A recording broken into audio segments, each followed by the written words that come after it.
Hello and welcome to Missed Checkpoints, the Video Game Book Club podcast. Today we're doing a bonus cast on What Remains of Edith Finch. I'm your host Marcus, and joining me is the homie Trevor.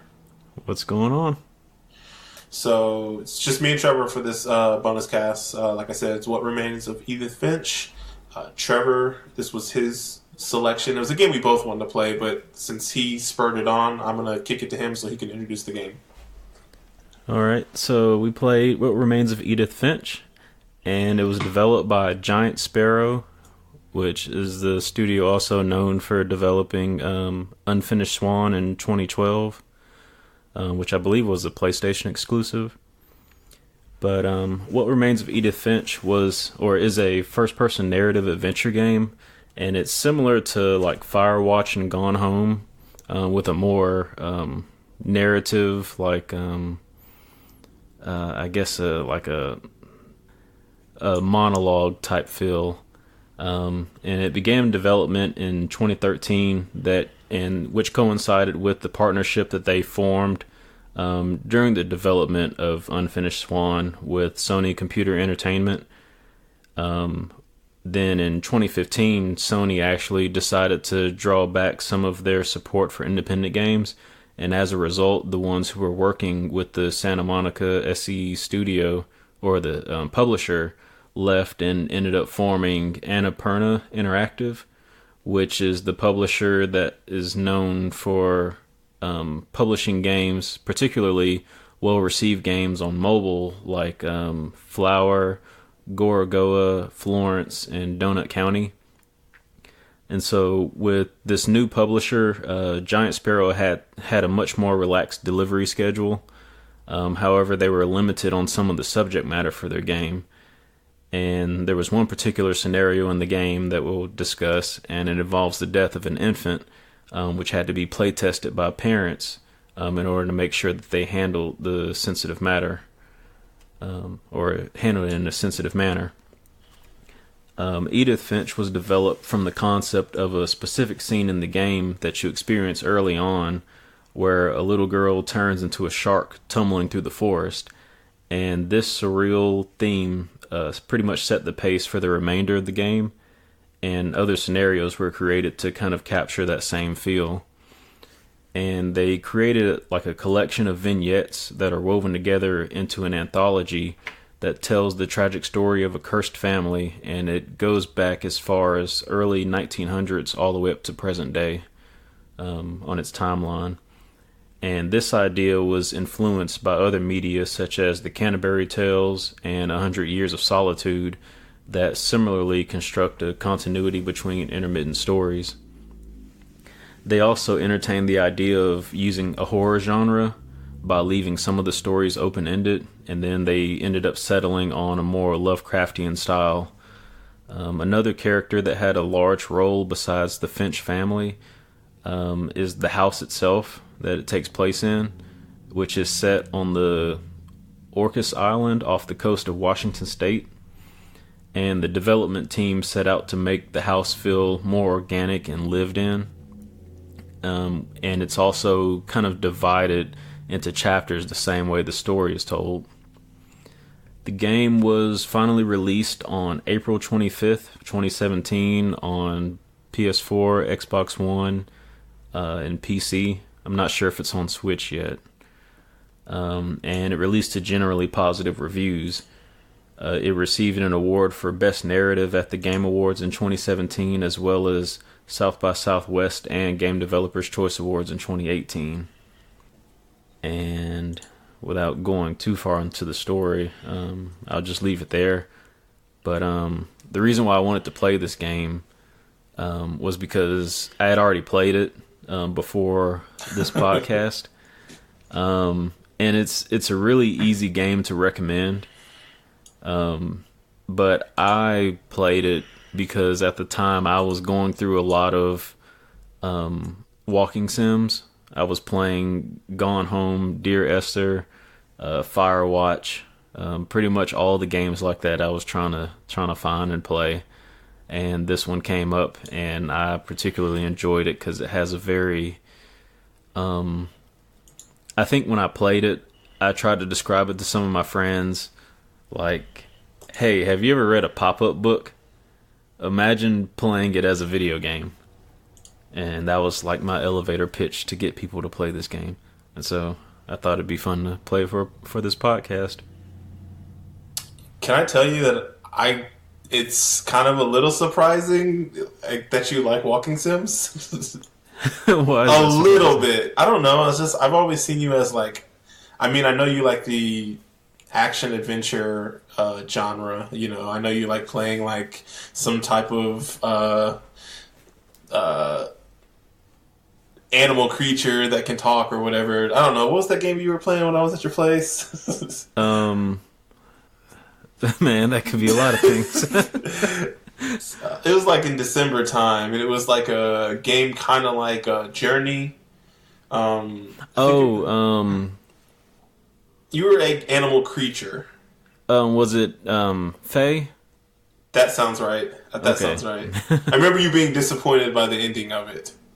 Yeah, it was kind of, I don't know, it was different than I expected.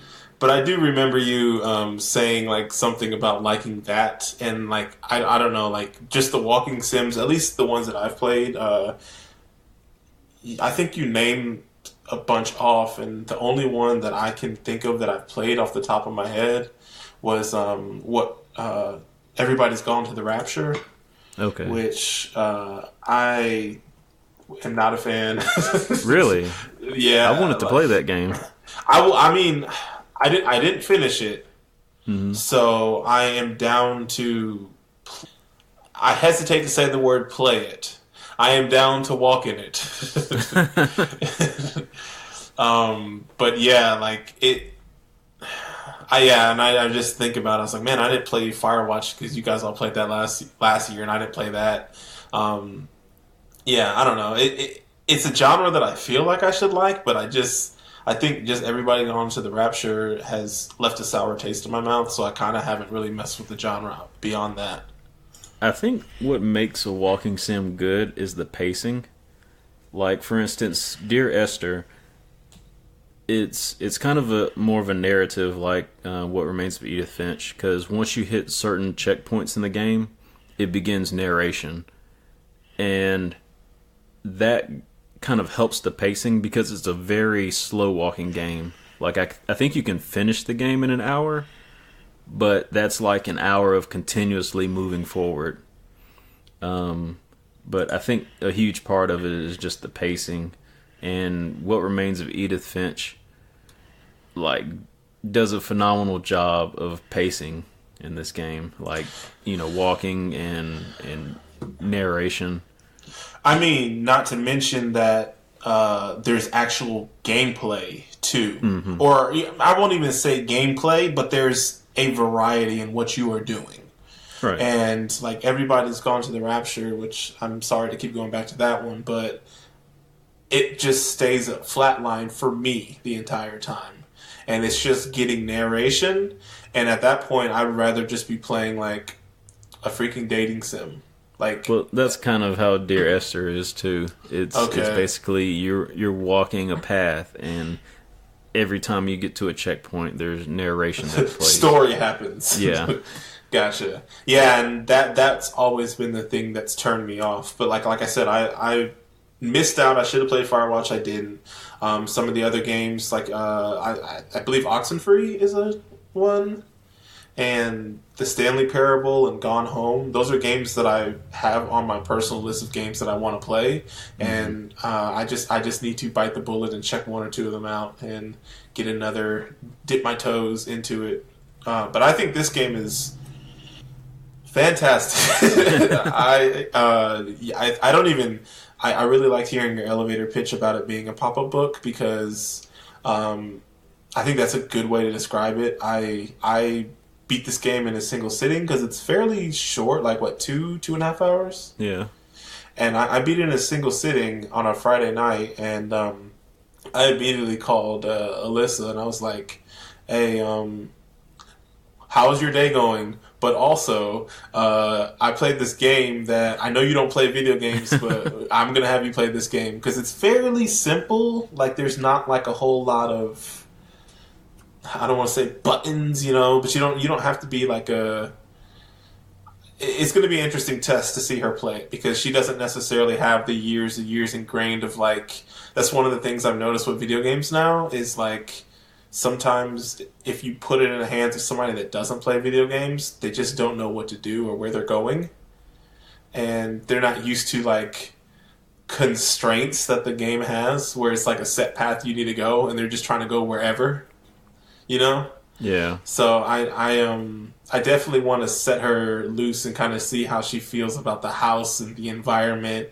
And I think that the stories of this family as you progress through the game will be like I think she'll really enjoy that. I really just want her to see the stories, but I think that playing through it would make it a lot more effective, and I'm ready to dig into this. So yeah, you start in the shoes of Edith Finch, and she's kind of like Trevor said, is it Orca Island? Yeah.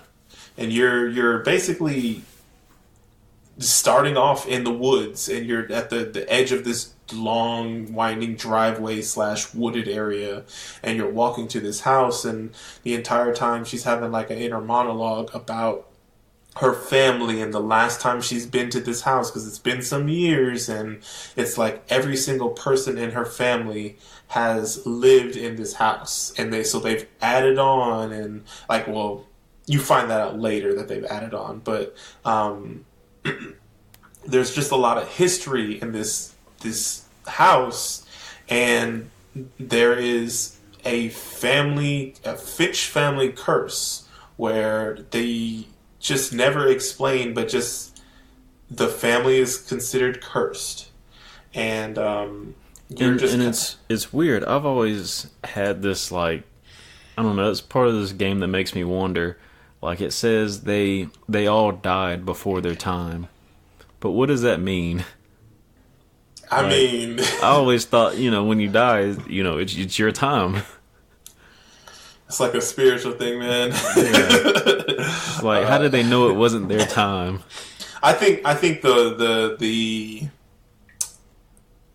common response to that would be like, if you have a little kid dying, or even like a preteen dying, like it's seen as unfair that they haven't lived a full life. They haven't gotten to adulthood, and they haven't had to have kids of their own or build relationships with people outside of their family and things like that. So It's just kind of seen as from the outside point of view, where it's like, man, they still had so much to live for. Like, they haven't had the same life experiences that majority of us get, Yeah. Or are lucky to get, I guess you could say. But yeah, man, and it was cool / a little bit unnerving, because when I got into this game, I'm playing at nighttime, and you're walking through the woods as it's, I guess, like a dusk setting, and it's just getting darker, and the woods are really quiet, and she's having this inner monologue, and you hear about this curse, and I hadn't done a whole ton of research about this game, so I'm thinking, like, is it a haunted house? Like, people get, like, do they get murdered here? Like, what's going on? She's kind of just talking about, like, her relationship. I guess her closest relationship was with her mother and her grandmother. And she had 2 siblings, 2 brothers. One, I guess, died prematurely, right? Well, one died. You talking about the main character's brothers? Actually, no, I take that back. Yeah, one died. I think he committed suicide, and then the other one is missing. Disappeared. Yeah, he's disappeared. And so there's a little bit of weirdness going on, and the opening environment is creepy, but it's gorgeous as well. Like, this game looks amazing to me. So what did you play the game on? I played it on PC. Okay, so I played it on Xbox One, and I didn't notice the first time I played it, but I have just a regular Xbox One. I think it's the first model that came out. Sure. And this game has some technical issues, like in the opening scene. Oh, really? Like when you're walking through the forest. I don't know if it's because it's so dense, but I mean, frame rate was dropping like throughout the entire opening scene. Is it just in that section, or? I noticed it in a couple of other sections, but it wasn't as bad as the first part when you're going through the forest. Oh, okay. Like once you get to the house, it kind of levels back out. But in that opening, I was really hoping chugging. It wasn't. Yeah, I was really hoping this wasn't going to change my opinion of the game. Well, that was both times you played? I don't remember it happening the first time. Interesting. Or at least not as badly. Mm-hmm. Well, yeah. You get to the house, and it's just this huge, like, cabin, big mansions. Like, it's just this huge house that you can tell, like, it fits the setting, the environment. It doesn't like look gaudy or look crazy against like the environment being in the woods and everything. But there's clearly parts of the house that have been added on, so it just kind of looks like slightly like what's going on here. There's a little bit of weirdness going on, and then you get inside, and I think you had to go in through the doggy door from the garage because your key didn't work. And then from there, you get into the house, and it just straight up looks almost like a hoarder house. It's like the house was left exactly as it was when the last person living there passed away or died or whatever. So I'm talking like plates still laid out on the table, books everywhere. There's still probably food in the fridge, like all of that. It was just basically like, oh, nobody's here to take care of this place. Just leave it as is. And as you're walking around, Edith is kind of commenting on like, oh yeah, the night of my mom and me left, we had Chinese food with my grandma, and she had to deliver the news, and you get to see that, and like she kind of just makes comments about, oh, this spot was said to be like Barbara's favorite spot in the house, or blah blah blah, and it's a really cool house. It's creepy, but it's really cool. What do you think about the house? Because I think it is like it is basically a character in this game. Yeah, it's definitely a character. Like, I think even without the narrative and the story, you could literally walk around this house and have it tell you a story, just because there's so much packed in it. Like there's not a lot of interactive objects in the house, but even just looking at like posters on the wall, books that are strewn around. I mean, there's just a lot of contextual information around the house. Mm-hmm. Mm-hmm. Yeah. And I think from there, like you kind of, there's a little bit of weirdness because every person's room is labeled as their room, but they're all sealed up. And like you can't get into them from the door. And then you find this little section that you can crawl into, fit into, and at that point you are crawling through like secret passages and things like that to access these people's rooms. And so you end up, the first room that you end up in is, I guess, I think it was Molly's. Molly, but who is she? She's like your mom's sister, right? I think she's your mom's aunt. Okay, yeah. Well, she was born in 1937, and your mom was born in 1968. That's okay. I'm looking at the wrong name. Okay, sorry. I have the family tree up too, but it's a little bit confusing. Yeah. So that's the first kind of time you get to, and at this point you're like you find a note in the person's room or some type of artifact or thing they left behind, and at that point you can basically see you're playing as them as a character oftentimes, So, what did you think about Molly's section? So this section, I'm glad it was the first section in the game because it really pulled me into this game. Just Agreed. the surreal nature of it. Like, oh man, there's gonna be some crazy stuff happening throughout this game. And I think I mentioned it in the intro too. Like, this is pretty much what set the pace for the rest of the game. Because they developed this scenario before they even knew how the rest of the game was going to go. Like, they didn't even know it was going to be tied together, like, throughout a family's history.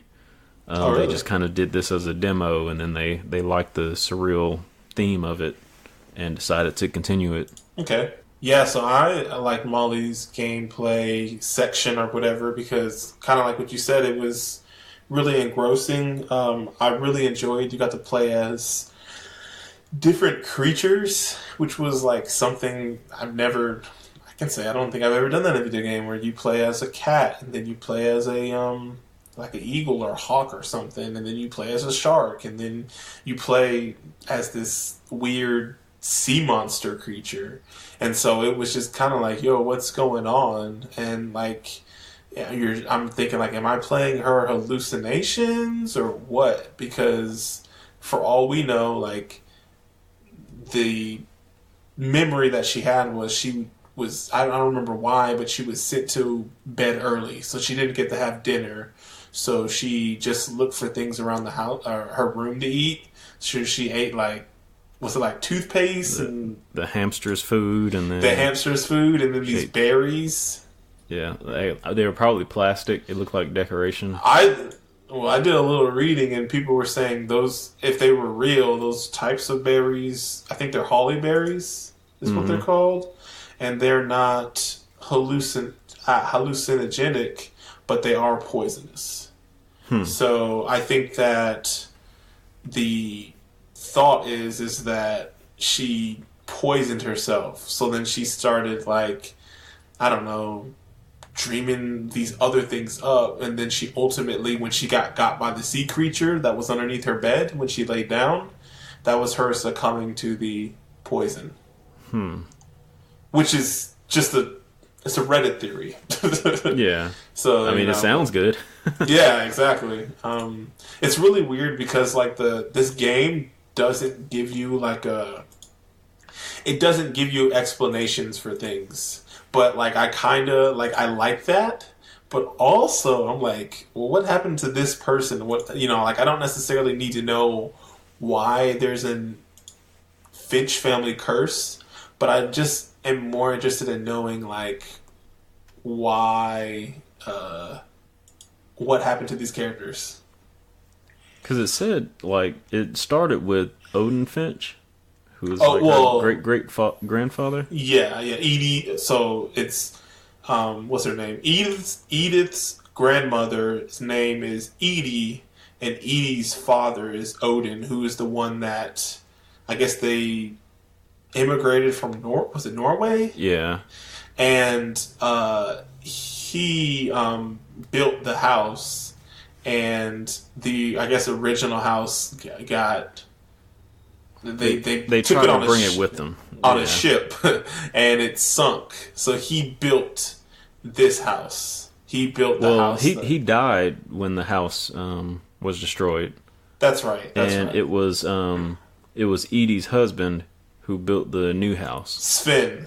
Yeah, and he actually took the Finch last name, which I guess gave him the curse too. Because at some point it says he died. Yeah, he died. So I thought that was interesting. But yeah. Anybody can get into these streets. So yeah, you play Molly, and like I said, this was like Trevor said, this was the perfect like opening, like beginning story, because it kind of was like, oh, there's a little bit of gameplay in here that's like kind of something I have never done before, and that was really cool. And then you go from her room to, I don't remember, what was the next character? Was it Odin? I think you get to Odin's room, and then it's like his, not his room, but like the room that was dedicated to him or whatever. Mm-hmm. And you can kind of find out his backstory about how he left Europe, and he apparently he left Europe to escape a family curse that was going on there, and the curse followed him, and so that's why the house wrecked, off the coast of Washington, and he drowned and all that. So you get just to see like what was going on with him and why Edie had a lot of held him in very high regard. And then from there you go to is it Calvin? Yeah. Calvin, who is one of Edie's sons. She had twin boys, Calvin and Sam, and so they shared a room. And I really dug going into their room because they literally had beds on either side of the room, and each of them had their own half of the room that was dedicated to their interest. So one dude was really into like nature and wildlife, and he seemed kind of like a Boy Scout kind of enthusiast. And then the other one was all about space. And like both of these two were born 1950, so that was probably like at the height of like when sci-fi was popping as a genre, and like space travel was big, or starting to become big. So it was really cool to see their two sides of the bedrooms, the contrast between them, and you find out for him that he was like what do you call it? Like, Calvin? Yeah, like when you like, I'm trying to think of the word when like he doesn't back down from a challenge. Daredevil. Exactly, and it was cool too because I think this is actually one of my favorite moments in the game because his artifact, or the thing that you find out about his tragic backstory, is a poem/story that was written by his twin brother, and they had even blocked off his half of the room as well, and you were able to access it, and you see this poem that his brother wrote in remembrance of his brother. And he basically said like, hey, like my brother always wanted to fly, and we had this swing set on this tree, and he always said he was going to fly, and then one day he tried to see if he could do a full rotation around the tree branch on the swing set. And then you're playing as Calvin in first person as he's doing this swing set, and you're controlling him, and you can see too like he has a cast on his foot, so he's already in an injured state. Like, so this dude he's like Trevor said, he's a daredevil. Yeah. And this one was one of my favorites, even though it was so brief, just because like it was written by his brother, and I'm thinking, like this is just like a 11, 12, 13-year-old boy writing this touching story about his brother. And that kind of like, it hit me a little bit, like it was just like, dang, like they're really going there, huh? And did you have anything to say about this? No, I think you said most of it. I was just going to comment on the cast, but yeah, it was very brief. And I think like once you finish the game, there was something that I went back and did at this point. I can't remember what it was. In his gameplay or just in the room? Yeah, in his gameplay. I'll have to find it and I'll bring it back up. And here I am reading this thing. Like, we haven't gotten to this character, but the reason why he was so bold/brave is they said after this other character's death, they wouldn't be scared of anything anymore. So that's what prompted him to want to try to go all the way around the tree. And what ended up happening was the tree branch, the wind picked up and the tree branch broke off or something like that, and he just went flying over the edge of the cliff or whatever into the rocks at the bottom of the cliff, and that's how he died. So basically he died trying to overcome his fears, which is like crazy. Oh, I see what it was. There was an achievement for playing Calvin's story twice. Oh. So once you finish the game, you go back and play his game. That's what you went for? Yeah, pretty much. Gotta get them achievements. I was like, I knew there was a reason why I went back to his story. Yeah, and then so you go from there to going to Barbara, who is she is the twins' older sister, whose death prompted them to not be as scared of everything, and she is like a child star. She was in a lot of movies. I guess she was like at a young age, and so she was famous for being in like, I guess, horror movies as a little girl, and she was famous for her scream. And so like you get to kind of see a little bit of backstory with her as a teenager, like 15, 16, 17-year-old trying to deal with, I'm a known person and I'm famous, but like I'm no longer in the public eye. And so she's kind of deal with the normal growing pains that a lot of child stars have to deal with as they get older. I'm gonna kick it to you, Trevor, because I know you got stuff to say about this chapter or this section. I thought this was an excellent follow up to Molly's story, just to show like the how broad this game reaches into different gameplay levels. Because like her story, Barbara's story, is basically told through the pages of a comic book.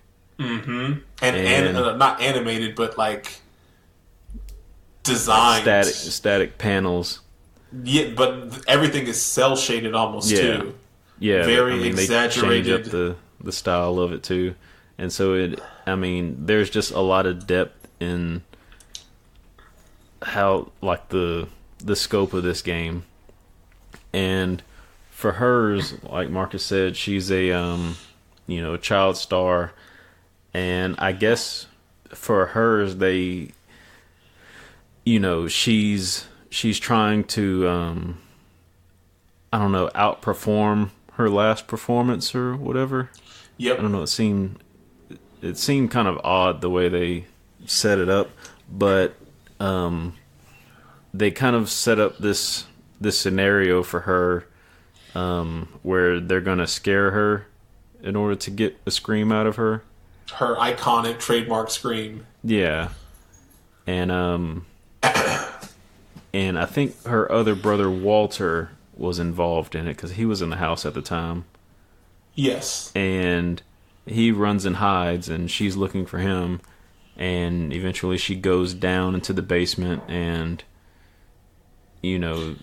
well, you're missing so her boyfriend is there. Right, that's who she was looking for. Yeah, so her boyfriend is there's a couple of things going on. So like the parents aren't at the house, so it's her watching her younger brother Walter, one of the twins, the last remaining twin. Her boyfriend Rick is at the house too, and there's a horror enthusiast or horror convention that's going on in the town too, and she was supposed to be practicing up to go to that, but because last minute she had to watch her brother, she couldn't go. So her boyfriend was trying to pump her up and like leading up to this event and trying to get her scream right. And so kind of what Trevor said, she kind of hears a bump in the night and her brother comes yelling, and I think then they find out via the news that this pair of masked people are threatening people in the area, going around and like scaring people. And so like there's a little bit of like mysteriousness going on, and then she ends up getting scared by her boyfriend Rick, which she gets really upset about, and because he's trying to get her to deliver her scream, and he's kind of messing around with her, and then she gets really annoyed and tells him, knock it off, don't do that again, and he kind of says he's not going to do it again. And then they hear like this crash in the basement, And so he goes down to investigate, and there's like a very specific, like, I think, isn't it like a key from a music box or something? Yeah. Like, there's a very specific way you have to remove this key from this music box in order to access the basement, get into the basement. And so he goes down there, and he's gone for 15, 20 minutes and doesn't show up. So then she's like, I'm going to see what's going on. So then you're playing as her at this point, and then you go down there to see what's going on, and you're just like, it's just very, very creepy in this basement, because I think this basement was kind of blocked off from the rest of the family. I think it was Sven's workspace, her father's workspace, Edie's husband. Yeah.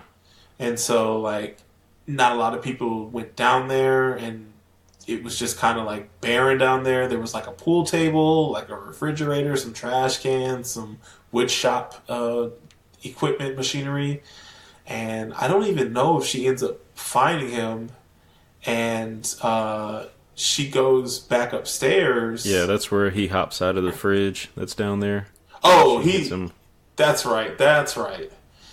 Rick hops out of the fridge, and he scares her, and then she whacks him with, what is it, the pool stick, or what was it? The crutch. Yeah, the crutch. And then, so they both go back upstairs, and they turn on the lights, and you see this mysterious person in the shadows.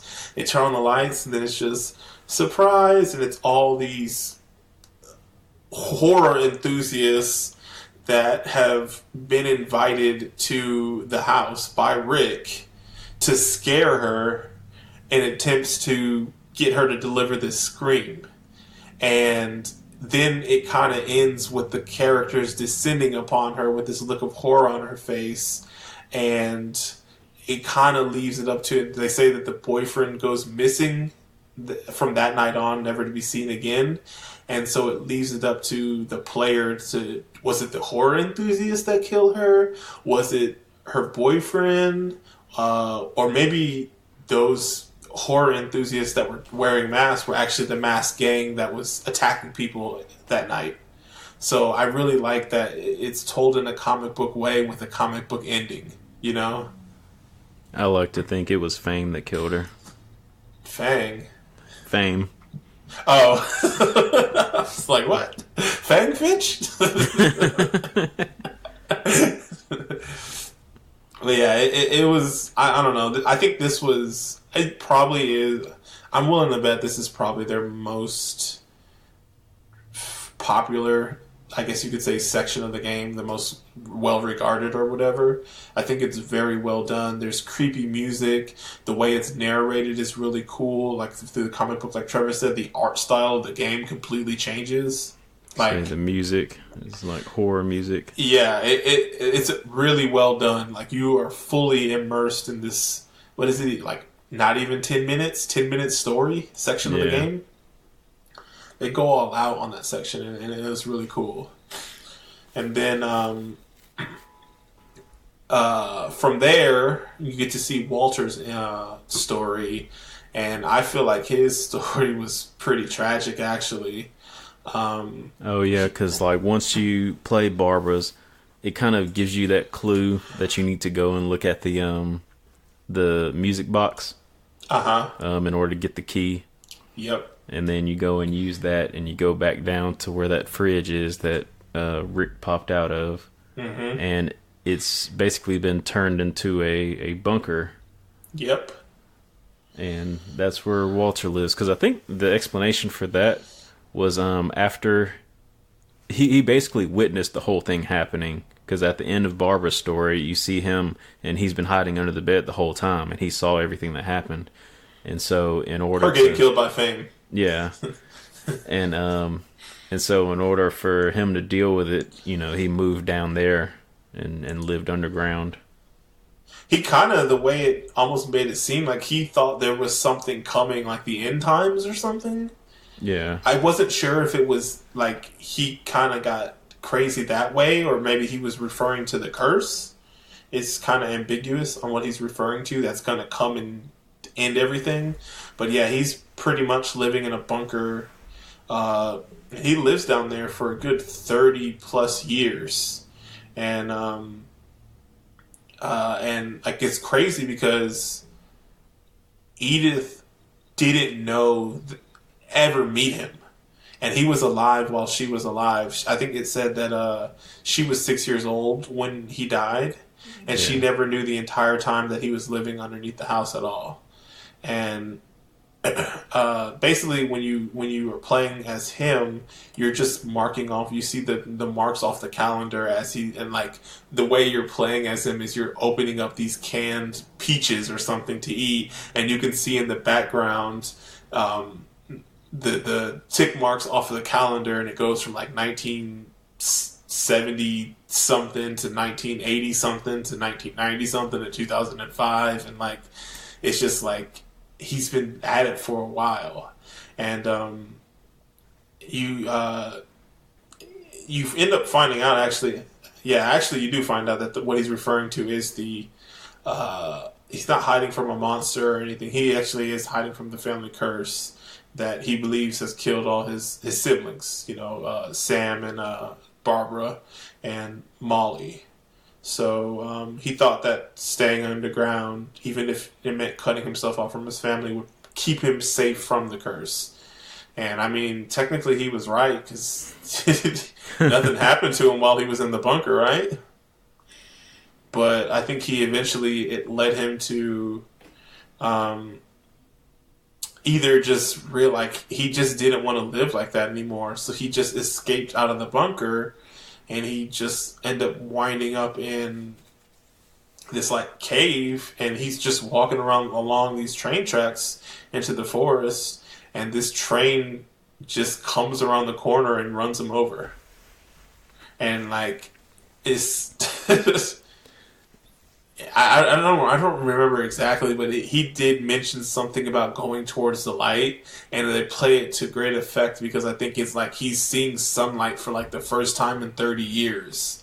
And then you end up like realizing like, oh, like he was looking at sunlight, and then this train comes veering around this corner and mows him down with its high beams on or whatever, Yeah.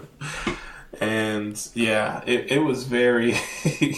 very jarring. I was like not expecting that. I'm like, oh, my man's getting out. He's good. Yeah.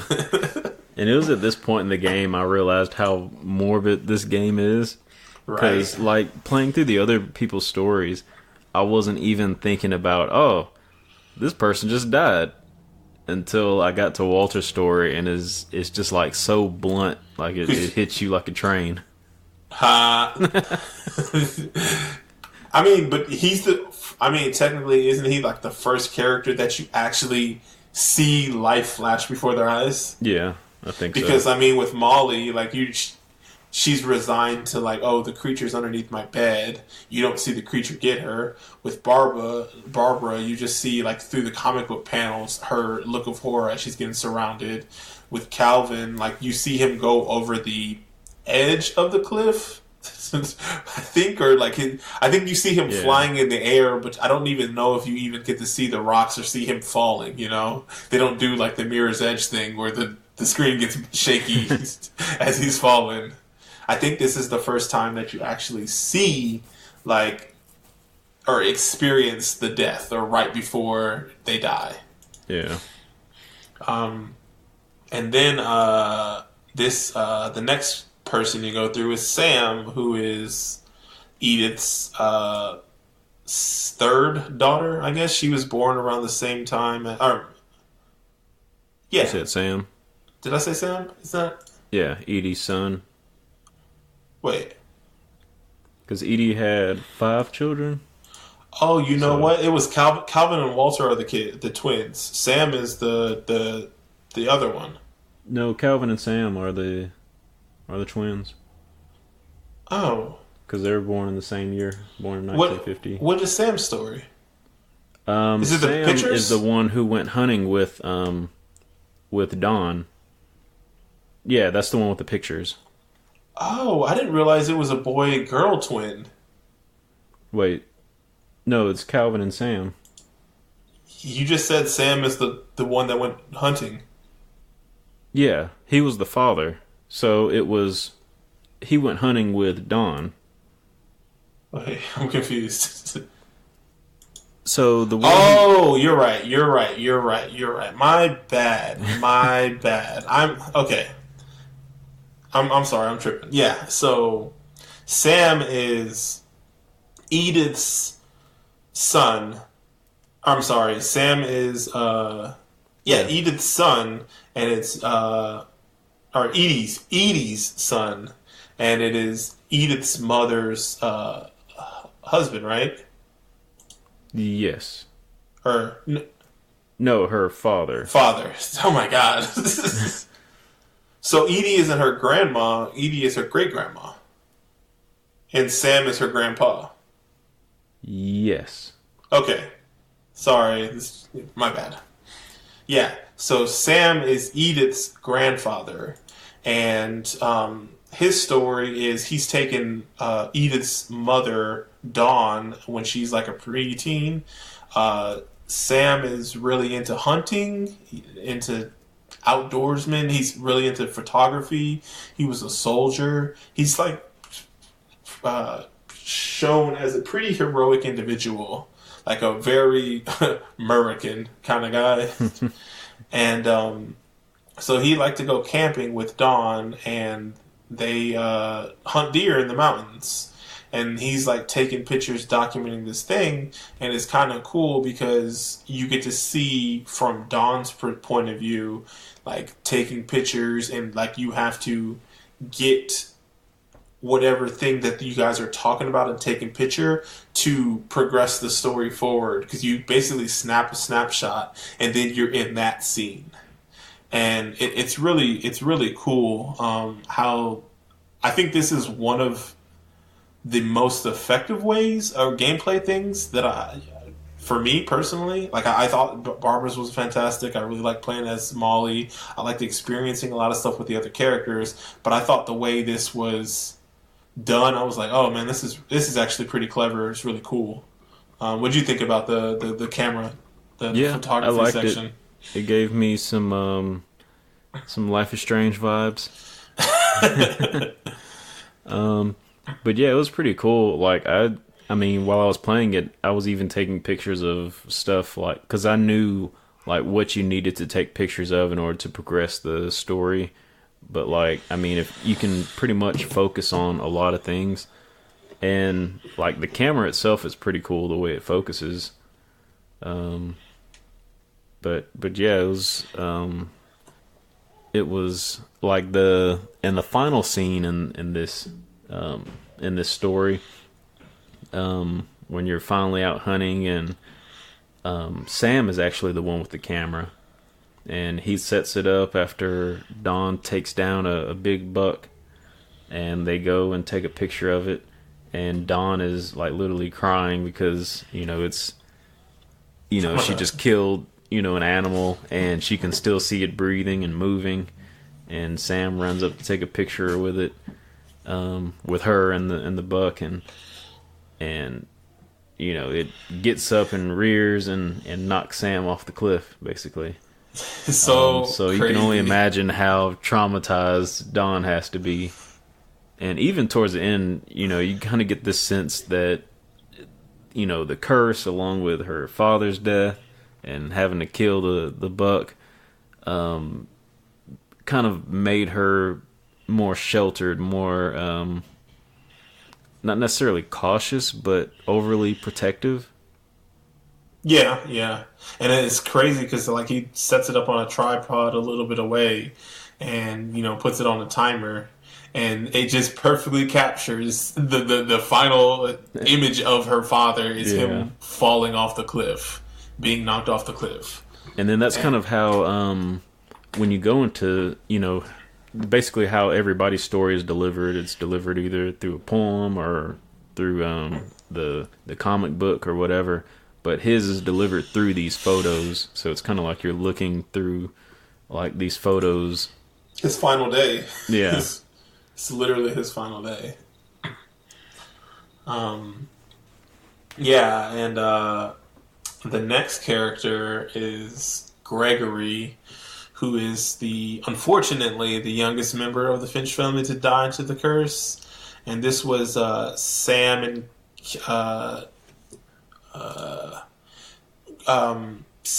and Kay, who is his wife. So this is Edith's grandma. This is their youngest son.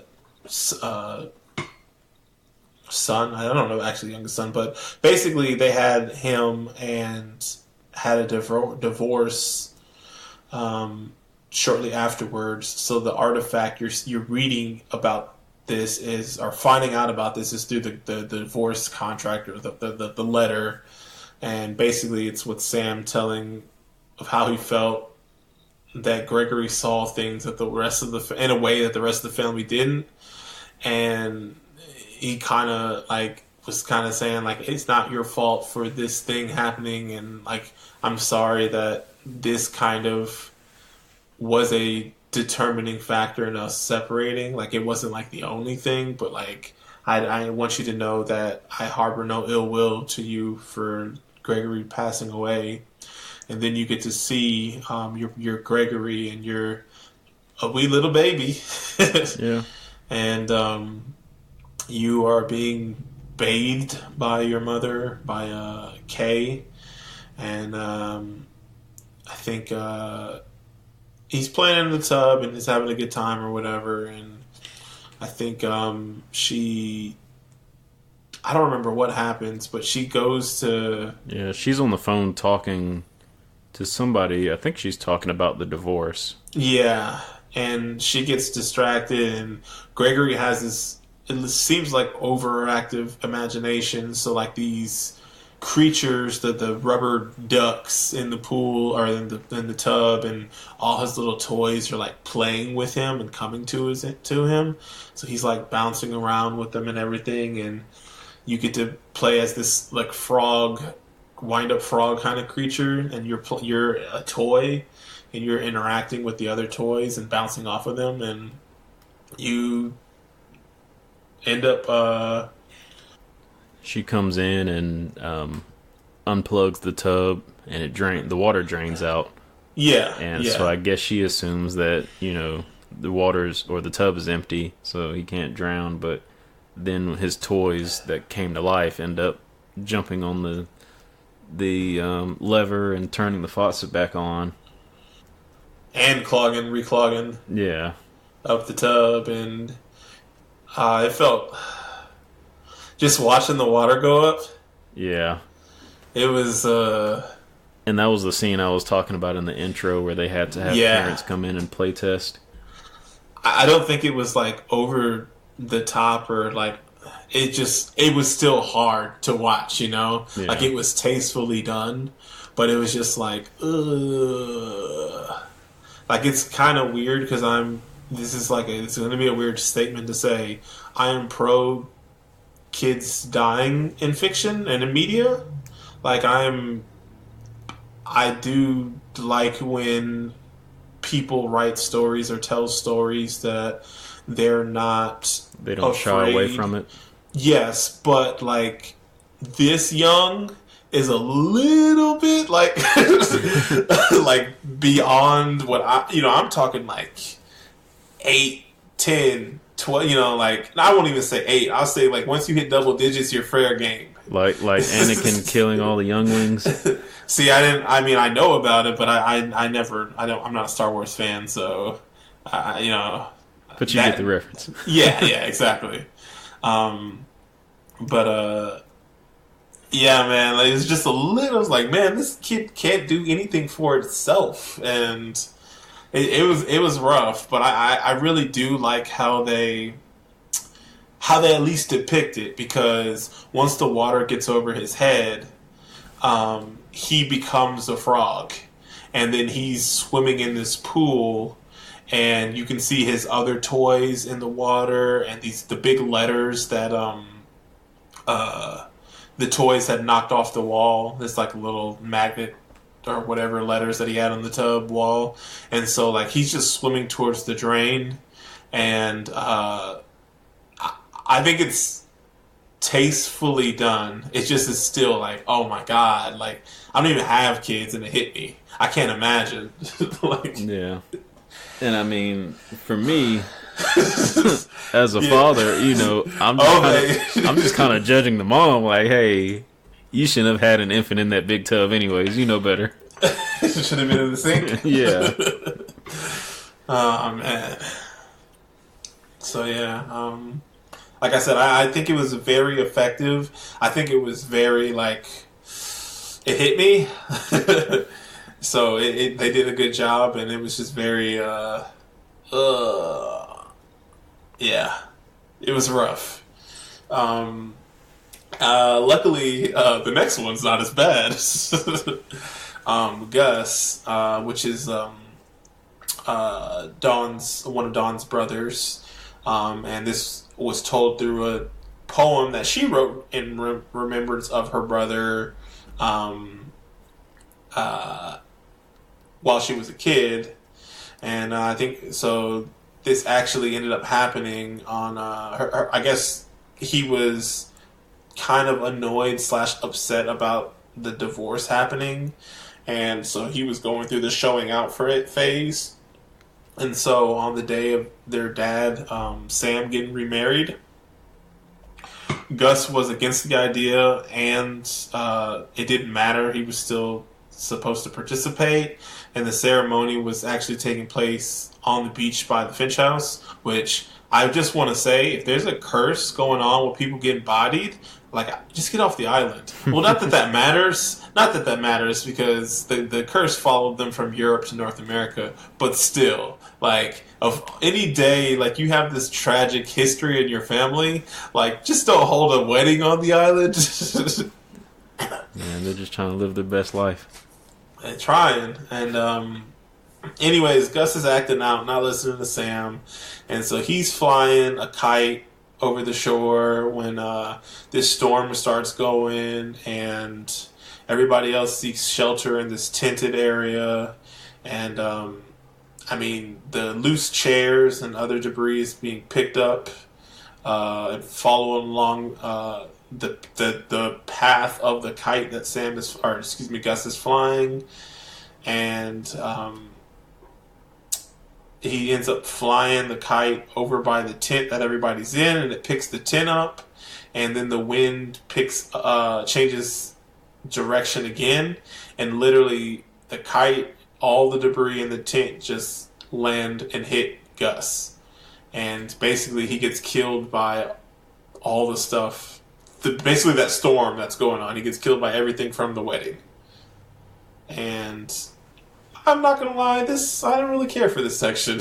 Yeah, I didn't too much care for it. I mean, it kind of ruined the pacing a little bit in the game, simply because everything is so fluid as you're walking. Once you hit certain checkpoints, it posts the text, in a visible area, like it could be like up in the sky or somewhere. Like while you're walking, and the camera actually focuses on it, and it continues to narrate, and you can stop and read it if you want, or just kind of keep walking, but it's very fluid. Whereas once you get to this section, I don't know if it's just real finicky, or you have to kind of wait for it. I couldn't figure out what you're supposed to do in order to trigger the next narration besides just kind of waving the kite around. But at some points it seemed to get stuck. So, one of the things that I wrote down in my notes that I really did like about the game is that the text kind of interacts with the environment.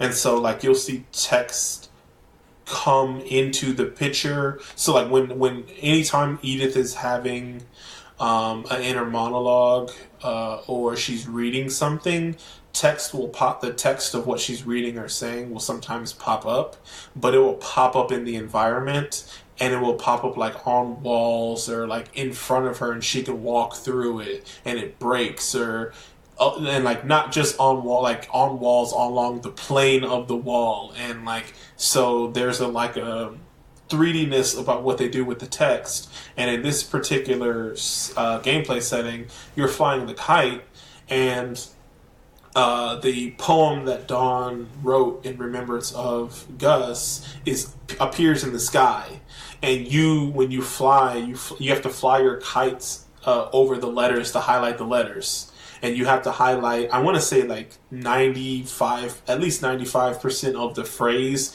in order to trigger it to go to the next line read. So there's a little bit of like air quote gameplay involved in that. And that kind of goes along with the interactiveness that the text has. But I just think overall it wasn't really that compelling. And it kind of, like, I get it. Like, not everybody is going to be the perfect individual or anything like that. Everybody is unique, has their own personality. But, like, Gus has no redeeming qualities. Like, the only snippet of him that you get to see is him being a jerk. You know, him being a little kind of bratty. He flips the bird while, his dad is talking flying to him. Flying his kite. Yeah, like I don't want to say the most important day in his father's life, but, on the day of his second marriage, like, you got to be a dick that day, Like, but that's the point in time that you're seeing this character. So, unfortunately, that kind of paints him in a more negative light than I probably should put him in, but I just really didn't care for him as a character. And then on top of that, like, his section of the game was kind of just whatever to me, boring. Yeah. And then I think around this point, like, a lot of you're no longer in the house. I mean, maybe it was even before this too, but the craziest thing, not crazy, yes, crazy. They have a whole ass cemetery for every single person in the family and all their pets. And something about that is just really off-putting to me. When you walk, did that do anything for you, Trevor? It's not unheard of. It's just like, man, like I just like, think even in Brothers, your family is buried like, right off the edge of the cliff from your house. But in Brothers, there's not like a family curse that, like, it's almost just kind of like, he got to the curse, like, I don't know. It's like constant reminders that this curse is in your life, whether you want to acknowledge it or not. Yeah. But it's just, I don't know. Anyway, I just wanted to, it's not like a major thing, but I just thought, I was like, man, like, it's really cool that they have, like, these memorials for their family members, but it just seems like this family is so isolated because you never see them interact with other people outside of the family for the most part. And it just, I don't know, man. It's weird to me.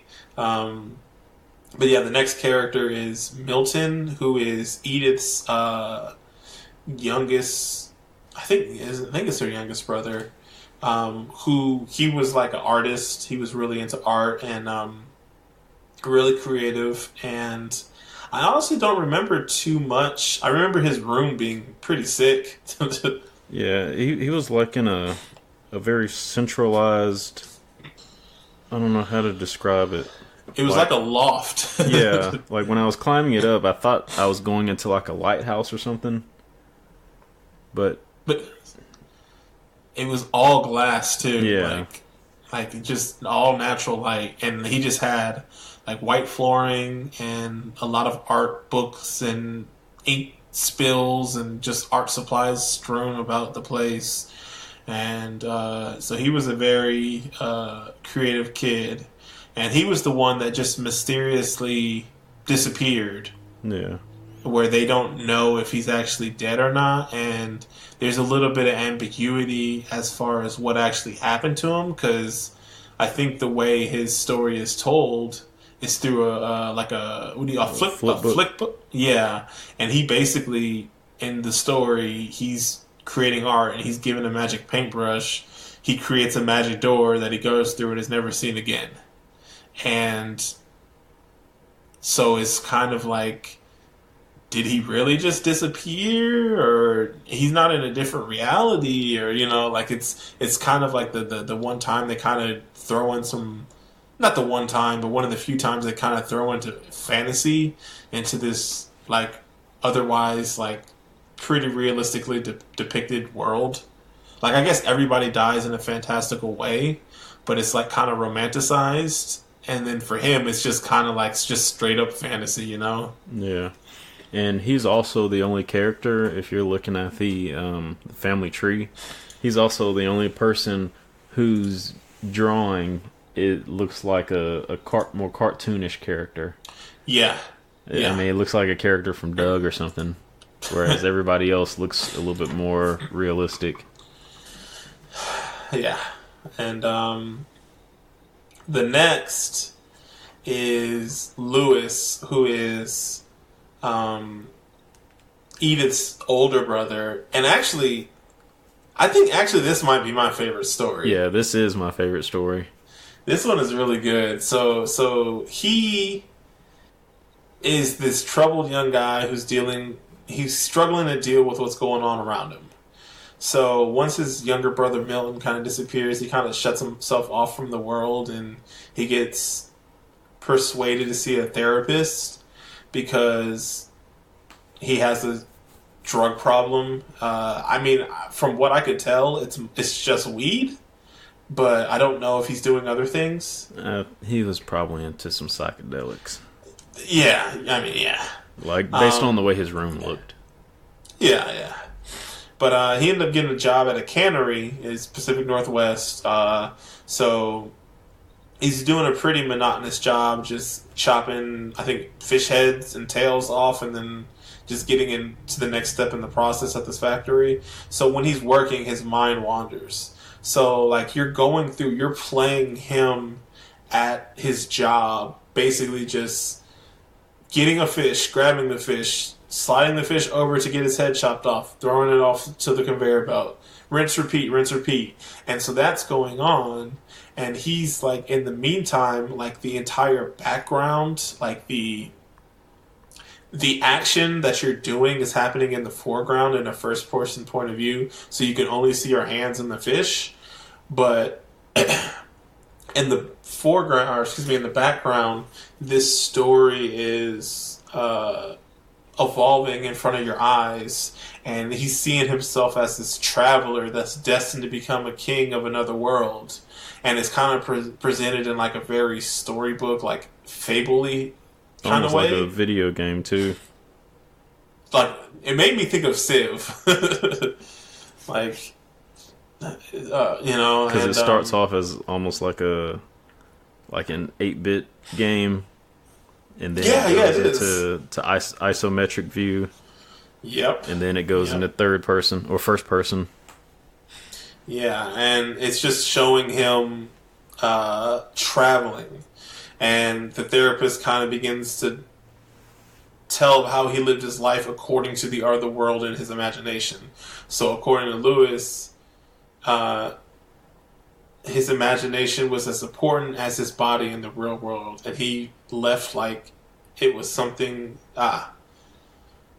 and he lived like it was somewhere he belonged, his imagination. So he meets this princess and builds cities in his name, and he's being crowned king of the land as he's continuing to live in the real world. As you're literally doing this monotonous action at this factory job, you're seeing all this stuff unfold. And like Trevor said, it's like a video game is happening, and like things, like the way it's progressing. And so you're basically controlling the real life stuff, like your right hand with the right thumbstick, and then like the fantasy stuff with your left hand. Exactly. And like one of the points too, there's like when you meet the princess and she's going on this journey, like you're in this ship and you're going down this river and it forks, and where it forks, like you get to choose which way to go, and that will tell how the story. So it's like the princess is looking for a knight, or the princess is looking for a golden harp, and you can just kind of veer off, and depending on which way you go, that's how the story unfolds. And he ends up like having these fantasies, and they end up taking up the majority of his life, and he just forgets to go home after work, and his family, because they become concerned about him. And he kind of in the game or in his imagination, he's about to be crowned, and so he's walking up the stairs to the throne to be crowned, and I believe he thought the only way to live this actual imagination as intended would be to end the real world Lewis. But that is kind of ambiguous because it makes it seem like he may or may not know what he's doing. So he may have just, like, the imagination has completely taken over. Or he's thinking, like, I gotta leave the real world so I can only live in this imagination. And so he ends up going up this conveyor belt to the very top of this pile of whatever, and he lays his head down, and his head is taken off by a guillotine that they had been using to chop the heads off of the fish. And yeah, like it's really sad because, like, he's shown that he's, like, relatively young, like maybe just out of high school, and, like, you can, putting myself in his shoes,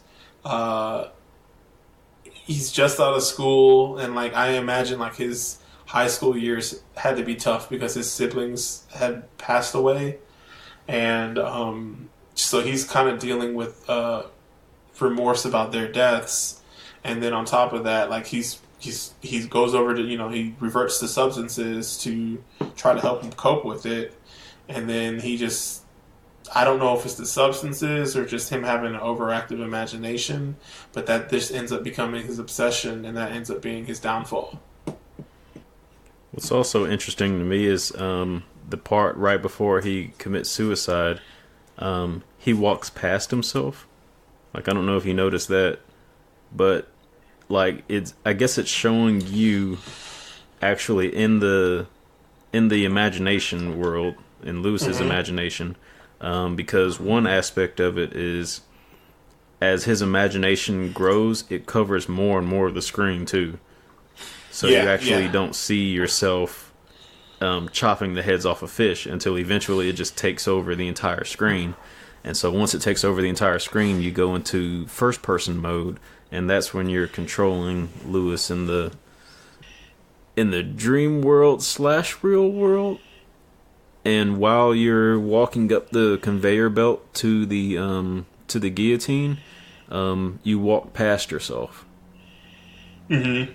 And you can see yourself basically not even paying attention, just chopping the heads off a fish. It's pretty deep. I thought it was very well told. Yeah. Like, I really dug it. I really dug it. And then I guess the last or the end of the game, or close to the end, is you play the final night, that fateful night when you had that big argument with between you, your mom Dawn, and then your great grandmother Edie. Basically, this is relatively recently after Lewis's death. Dawn decides to basically take Edith and get away from the curse that has taken over the Finch household.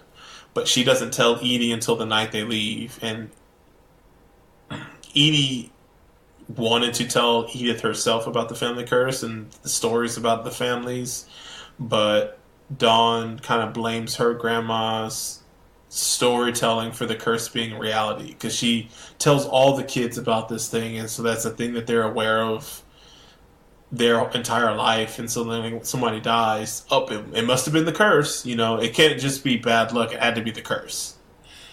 And so she kind of feels like if it wasn't for you spreading these stories around, like, the family wouldn't have been so unlucky. And then so she basically wants to take Edith away from the house.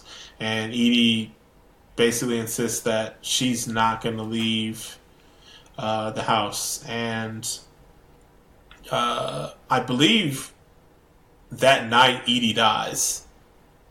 And that's why when you go back to the house, the Chinese food is left, like, in the exact spots that it was, and the house is just the way it is. It's because she dies that night. But as you can see, or as you find out or talk when you're doing your inner monologue or whatever, Dawn, she starts to become sick and she gets some type of terminal illness. And this is a few years after leaving the house, and she begins to get better, but then it ends up returning and she dies, and that kind of leaves Edith on her own as the sole surviving member of the Finch family. And then you want to get it from here, Trevor? Or So you already went into basically how Edie dies. She like for some reason the tide goes really low. Oh yeah, yeah. So she starts walking towards the house. This is like the first time in her lifetime that she's been able to see the house since it's sunk. Yeah. Like she's commented that, every now and then the tide is low and I can catch a glimpse of the roof of the house or, maybe even like the attic or something. But the tide is literally so low that she can literally walk on the ground to the house.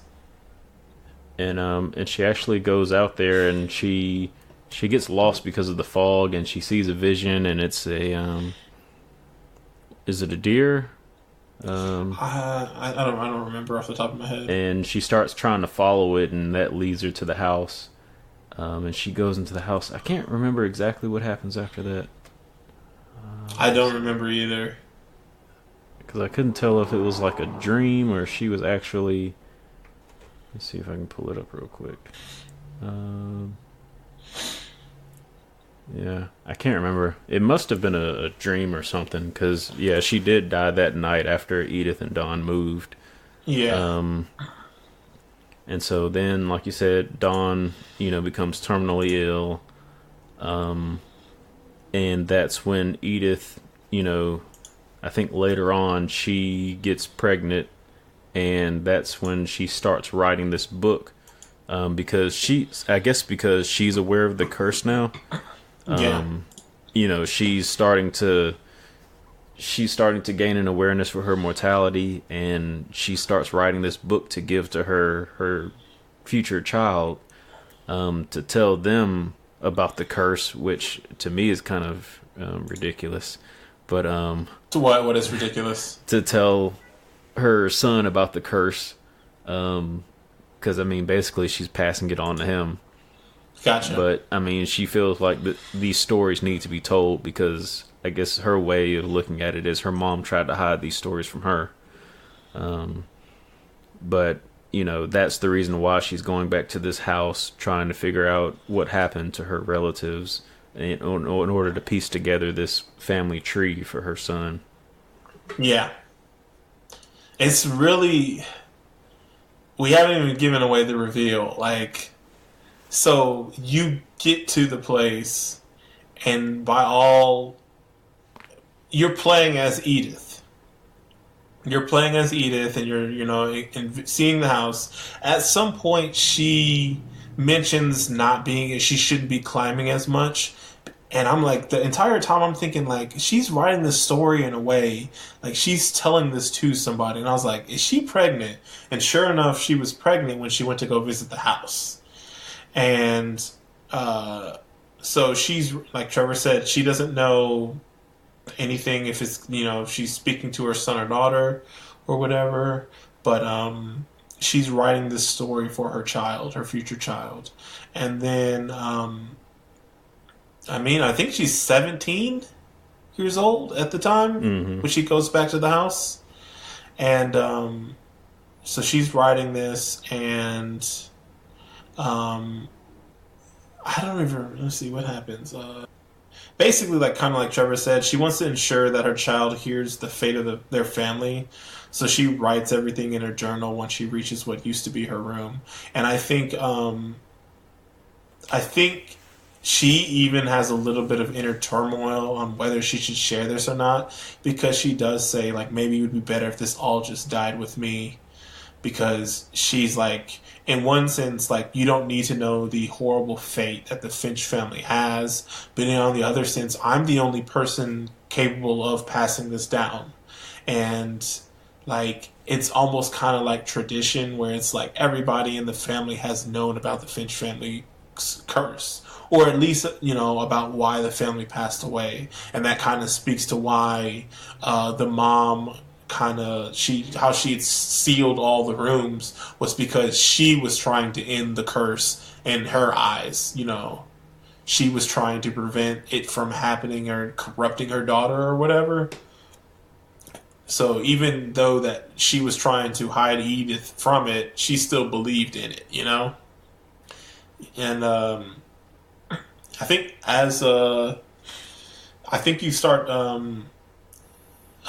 you hear heartbeats as Edith gives birth, and the words appear in what they are like cells floating in a blood vessel, and the heartbeat kind of gets quicker and comes to a halt, and then you still hear Edith speaking, and then the image fades to her journal, and they close the journal, and it says Edith Finch on it.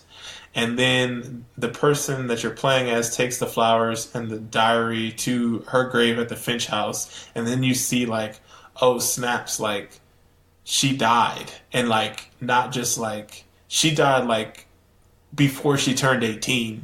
So she died within the year of not only writing this story, visiting the house, but even giving birth. So, she died during childbirth, apparently, but the diary was what she left behind for her child, which you find out is a son, that she left behind to kind of inform him about the family history. And now her son is what remains of Edith Finch. And there it is. And there it is. I don't know, dude. It's a really easy game to talk about, but you have to experience it. That's all I can say. I can't think of anything that I would change about the game at all. It's beautifully told. There are some very heartfelt moments in the game, and even I didn't really care for Gus's sequence. It has a purpose. You could take that out, sure, but it doesn't bring the game down that it's in. It's not like it's no longer than 8 minutes of gameplay. So it's not a huge drag. I really appreciate you sending this or picking this game.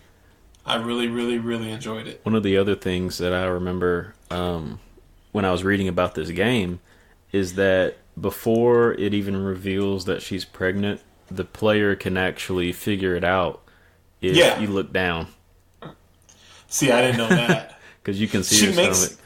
She makes note at one point of I guess there's two of us, or it's just me that leaves two of us, and it's written it's mentioned right after they mention Milton. So it's kind of ambiguous if because anytime they mention Milton, they don't want to say he's dead. They just kind of say he's missing.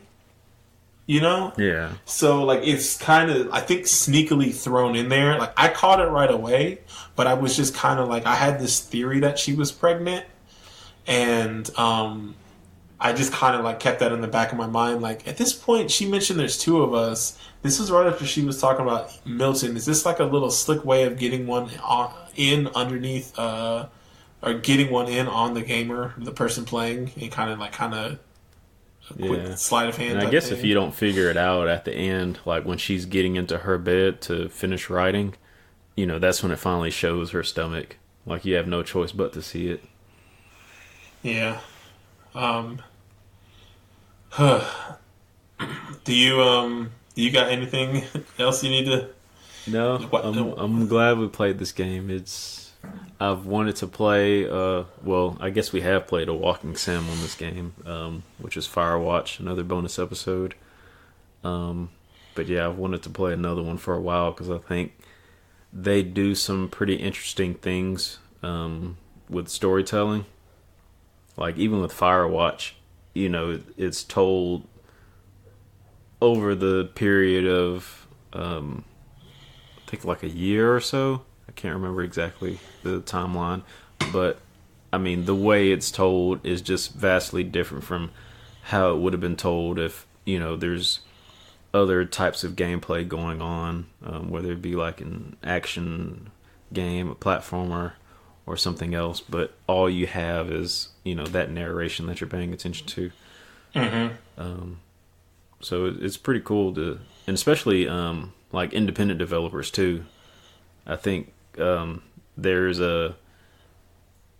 something special that a lot of independent developers have to say, and it's a lot easier for them to say it in independent games than it is for like these big budget AAA games.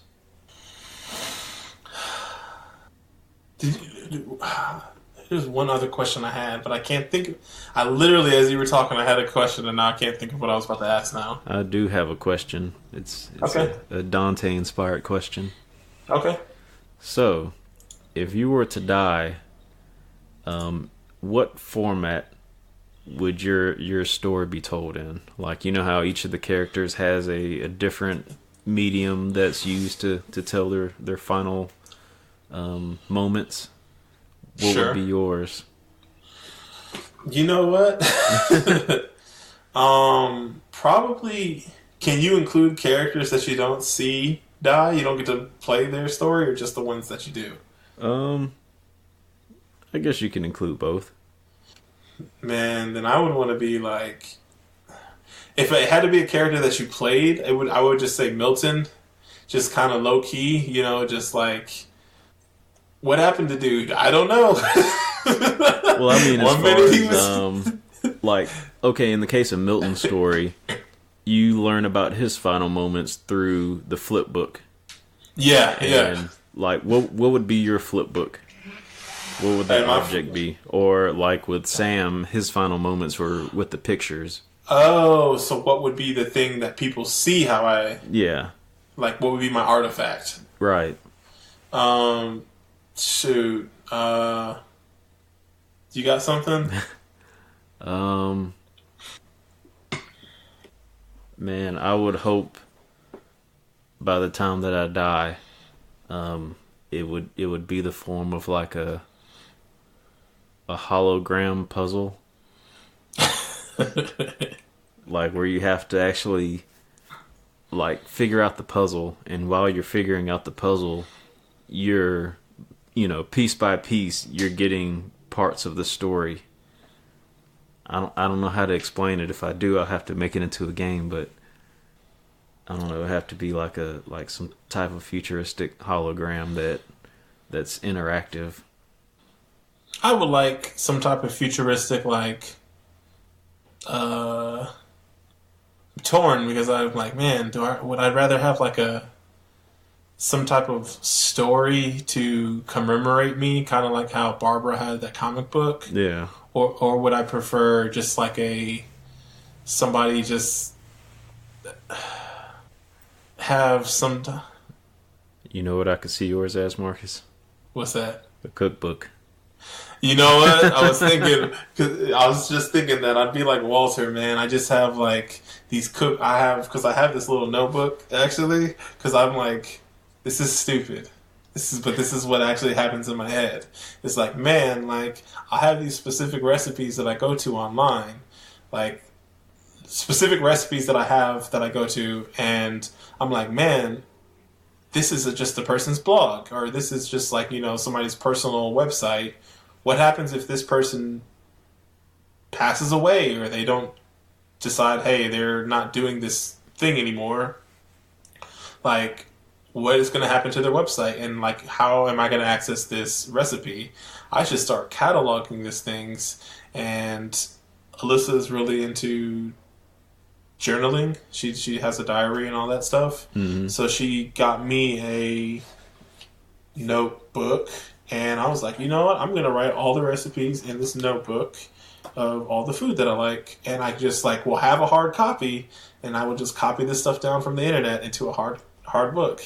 So I've had this little notebook right beside my computer. I'm literally holding it right now with the recipes in it of the stuff that I like to make, in case whatever website goes down, or, whatever, 10, 5, 10, 25 years from now, I will have this black book of recipes that it's like, oh, these are all the recipes that I made multiple times that I love or Alyssa loves, and yeah, so this will be my thing. Somebody will find my recipe book and be like, dang, like, you can see at this point, he's writing in pencil. It's like, he's still young, and now here he is writing in pen, and here he is now. He's scanning it in digitally from a futuristic device, and it's just, you can still smell the burn marks, and here he is, like, trying to do it by hand, because that's what he used to do when he was little, but his hand is shaky or whatever, or I don't know.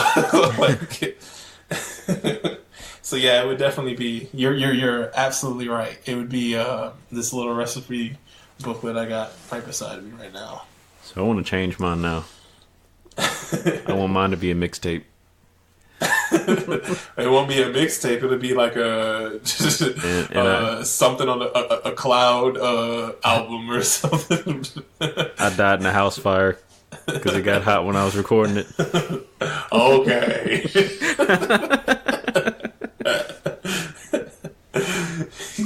He just couldn't stop spitting hot fire.